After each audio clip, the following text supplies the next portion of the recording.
Estamos con Hugo Yasky, secretario general de la CTA y diputado nacional también. Gracias por recibirnos, Hugo. Muchas gracias gusto. por este Bienvenida tiempo. acá a la CTA. Bueno, y consultarte, ¿no?, en este panorama post-electoral que nos tiene también en la previa a otra elección prevista para el 19 de noviembre. ¿Cuál es el análisis que hacen desde la CTA sobre los resultados de las elecciones? Y creo que es un resultado electoral que en otro país hubiese sido muy difícil de que se diera, teniendo al candidato a presidente como ministro de Economía de una Argentina que tiene un altísimo nivel de inflación, corridas cambiarias, ataques especulativos de sectores muy poderosos que evidentemente hacían a priori improbable la posibilidad de que Massa siquiera aspirara a entrar al balotaje. Creo que esto se explica porque existe en nuestro pueblo algo que se llama peronismo, que forma parte, como decía David Viñas, de un sentido común del pueblo argentino, porque hay mucha gente que dice estar a favor del Estado presente, de la educación pública, de los derechos laborales, de la salud pública, de una economía que tiene que distribuir la riqueza, pero que no se considera a sí misma peronista, que no se autopercibe peronista. Pero bueno, ese sentido común es un piso muy alto, arriba del cual estuvo Sergio Massa con eso de cerca del 30%, y el resto fue recuperar el voto de los que no habían ido a votar en la PASO. Claro. El resto fue un enorme esfuerzo militante, extraordinario esfuerzo militante. Ahí hacemos la diferencia con Juntos por el Cambio y también con Milei, la militancia sindical, los decenas de miles de delegados, delegadas, activistas, la militancia política en los barrios, los movimientos sociales. Eso se activa como células que están dormidas en el momento en que uno percibe, o colectivamente se percibe, que estamos frente a una instancia en la que no podemos dudar en salir a convocar a nuestros compañeros y compañeras a votar. Creo que ese es otro factor que explica. Y el tercero, para mí también gravitante, la gestión de Axel Kicillof en provincia de Buenos Aires, que evidentemente tuvo un reconocimiento enorme. Se ganaron en distritos que históricamente han sido imposibles para el peronismo: La Plata, Arroyo, sí, Lanús, distritos del conurbano, incluso distritos como Bahía Blanca o de la zona sojera, donde hicimos excelente elección. Y evidentemente los intendentes que forman parte de ese tejido que es el peronismo también jugaron su papel, así que creo que eso explica. Ajá. Las medidas económicas, vos hablabas recién de esta trascendencia, ¿no?, de que sea candidato y que sea a la vez ministro de Economía. ¿Qué medida influyó este paquete de medidas económicas que anunció después de las PASO el ministro de Economía? Yo creo que tuvieron una influencia también muy importante, porque si Massa hubiese hecho una campaña prometiendo, en eso fue muy acertada la decisión, nadie le hubiese creído. Es más, la oposición la hubiese tenido servida en bandeja para decirle, bueno, si lo vas a prometer, hacelo porque sos el ministro de Economía, que fue lo que pasó. Hubo un episodio que a esta altura quedó como un blooper, pero cuando Massa anuncia lo del impuesto a las ganancias, la oposición sale a mojarle la oreja, y a través de las redes, sí, Patricia Bullrich, López Murphy y varios decían, bueno, acá estamos cómodamente sentados en el despacho esperando que entre el proyecto. No se la veían venir y creo que esas fueron decisiones acertadas de Massa, que con audacia se salió del surco que le marcaba el FMI, porque la oposición se confió en que todos esos anuncios no se iban a concretar, porque era correrse de lo que el FMI había de alguna manera estipulado como condición para ese último desembolso. Así que creo que sí, eso, la devolución del IVA, es una medida importantísima, que además nos permite avanzar decididamente hacia el blanqueo de la economía, porque eso va a permitir no solamente un beneficio para el que recibe la devolución del IVA, sino para el Estado, que va a recaudar mucho más. Y vamos a blanquear la economía, y blanquear la economía significa blanquear también los trabajadores y trabajadoras que están en negro, porque cuando vos empezás a tributar en un supermercado de barrio el equivalente a las ventas que corresponden a 5 cajeros funcionando, no puedes tener registrado uno. Eso salta. Entonces, esto también va a beneficiar medidas muy importantes y además una campaña muy acertada de Sergio Massa. Yo creo que sus intervenciones públicas, su discurso, esa manera que eligió compararse en otro lugar, que no sea el del odio, el del ataque, eso yo creo que llegó muy fuerte a mucha gente y creo que también, como todavía estamos y falta la batalla más importante, va a ser determinante, porque hoy es poco creíble un Milei que le quiere ofrecer, no sé, en el Ministerio de Capital Humano a la izquierda trotskista o el de seguridad a la que dijo que ponía bombas en los jardines de infantes. Y sin embargo el discurso de Massa, mucho antes de la elección, ya decía la necesidad de acuerdos nacionales, de un gobierno de unidad nacional. Creo que mantiene una línea de coherencia discursiva que lo ha puesto claramente a una distancia muy grande de su contendiente.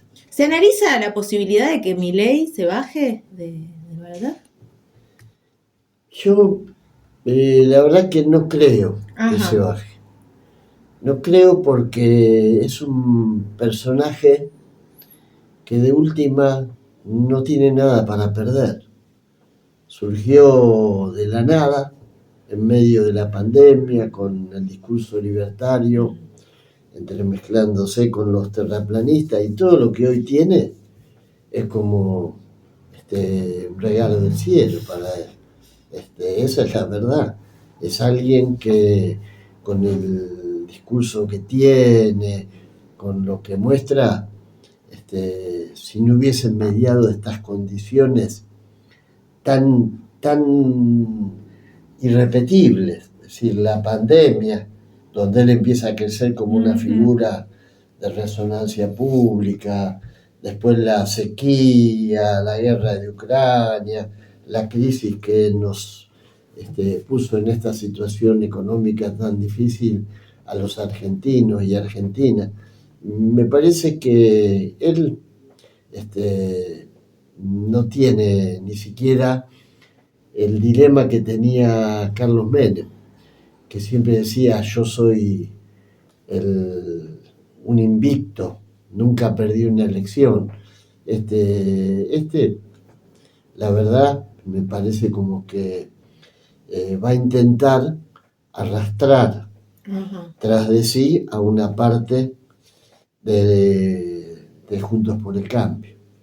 Me imagino que ese debe ser su objetivo, y si lo logra, bueno, se va a llevar una parte, un pedazo de esa fuerza política con él. Creo que estamos llegando a ese punto que tantas veces en los debates, de alguna manera, le planteábamos a los radicales.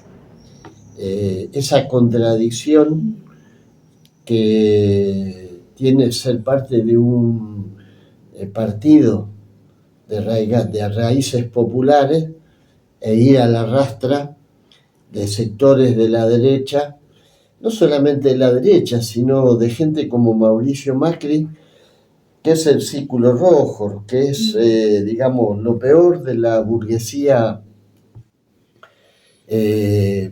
contratista en nuestro país. Es decir, esa contradicción yo creo que hoy está a punto de estallar y sería bueno que haya una divisoria de aguas en el campo popular donde la línea divisoria no pase por el peronismo o el antiperonismo, sino por defender las ideas que tienen que ver con un proyecto nacional donde se puede ser peronista o radical, pero no se puede poner en duda el negacionismo, el papel de la educación pública, algunas cuestiones que para muchos radicales no se pueden discutir a 40 años de democracia y después de lo que fue el ejemplo de Alfonsín.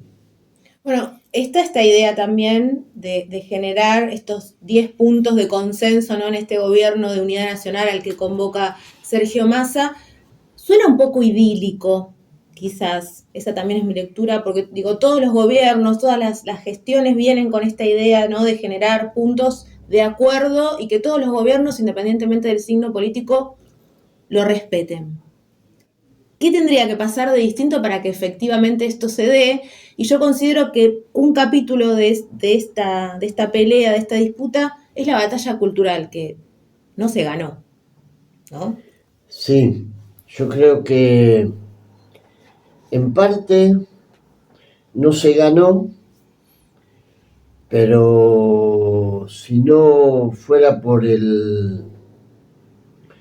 la cultura política de nuestro pueblo, hoy nosotros no estaríamos en el balotaje, porque eso también es parte de lo que ganamos en la batalla cultural.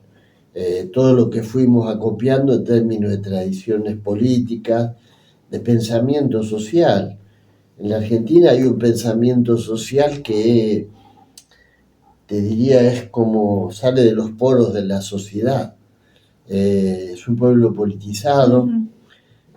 Vos vas a cualquier país del mundo y para saber en qué fecha fueron los golpes militares de la época del Plan Cóndor, qué sé yo, salvo Chile, en el resto tenés que googlearlo porque nadie sabe cuándo fue el golpe de Estado.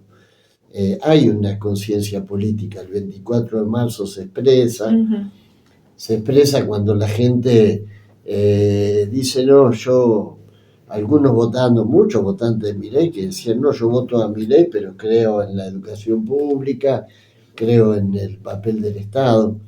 Eso también forma parte de la batalla cultural. Es cierto que hay un tramo en el que perdimos, no hay una penetración sobre todo en muchas capas de pibes muy jóvenes que por su modo de insertarse laboralmente en la sociedad o por no poder hacerlo, por las dos cosas, sí, son más proclives a que ese pensamiento que de alguna manera enaltece el individualismo, enaltece la capacidad de como los salmones que tienen que nadar contra la corriente. Bueno, alguno va a llegar, alguno llega, esa idea del emprendedurismo que está en las antípodas del pensamiento social de los que formamos parte de, qué sé yo, del mundo laboral donde vos te insertás y el día que te dan tu tu credencial de pertenencia al sindicato te representa un día importante. Es decir, hay muchos pibes ya grandes, porque no son solamente pibes, Claro, que no transitaron ese que camino, no lo ¿no? transitan Y la tecnología también ayuda a la eso. tecnología también nos Sí, cambió totalmente la forma también de hacer política, ¿no? Porque yo creo que ese mundo al que es difícil penetrar con un discurso como el nuestro, sí. porque todo lo que enaltezca el individuo, incluso ese hedonismo, ¿no? De mostrarse, eh, es bastante, en ese terreno, la batalla cultural, todavía nosotros tenemos que pensar de qué manera Llegar a esas capas, llegar a ¿no? esas capas. Claro, y también con un mundo en transformación, pienso, Claro. ¿no? Esto que vos decís de los jóvenes sindicalizados, ¿no? Estamos viviendo quizás, la pandemia también ayudó bastante a esto, ¿no? El Mucho. individuo encerrado, solo, que se hace a sí mismo también, ¿no? Sí. Más allá de que el discurso era nadie se salva solo en la pandemia, ¿no? Pero tuvo mucha pregnancia en esto. Absoluta, sí. Sí, yo creo que las huellas de la pandemia nos van a acompañar durante mucho tiempo y a veces la otra vez lo decíamos, hay como una actitud de negación de todos nosotros, incluso hasta el punto de ver cómo hoy hay cambios en nuestras vidas, en las conductas sociales y también en lo cultural y en lo político que tienen que ver con las huellas de eso. Y por otro lado, decirle a los trabajadores y a las trabajadoras que bueno, que nos queda una batalla muy importante el 19 de noviembre. Hay que asegurar el triunfo de Unión por la Patria. Tenemos que profundizar la política que tiene que ver con construir derechos, distribuir la riqueza, defender la educación pública, la salud, la jubilación, eso que es un modelo social que hoy está en deuda con nuestro pueblo, porque hay mucha gente que trabaja y todavía es pobre, pero que lo podemos resolver esa deuda avanzando en ese camino, no quemando todas las naves de lo que se construyó para ir atrás de una aventura de dolarización que lo único que va a beneficiar es a los poderosos que tienen dólares en los paraísos fiscales. Gracias, Hugo. Bueno, gracias a ustedes, un abrazo.